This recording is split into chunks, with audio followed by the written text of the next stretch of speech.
Ορκίζομαι εις το όνομα της Αγίας και Ομοουσίου και Αδιαιρέτου Τριάδος, εις το όνομα της Αγίας Ομοουσίου και Αδιαιρέτου Τριάδος, να τηρώ το Σύνταγμα και τους νόμους να τηρώ το Σύνταγμα και τους νόμους και να υπηρετώ το γενικό συμφέρον του ελληνικού λαού. και να υπηρετώ το γενικό συμφέρον του ελληνικού λαού.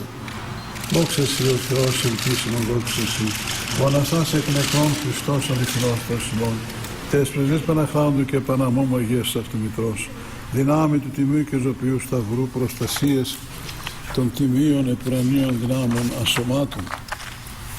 Και εσείς του δόξου προφήτη προδρόμου και βάπτιστου Ιωάννου, των Αγίων Δόξων και Πανεφήμων Αποστόλων και πάντων των Αγίων, ελεήσε και σώσε ημάς, ως αγαθός και φιλάνθρωπος και ελεήμων Θεός.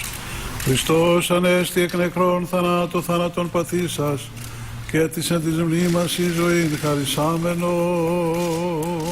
Διευχών του Αγίου Δεσπότου ημών Κυρίου Χριστέ ο Θεός, ελέησον και σώσον ημάς.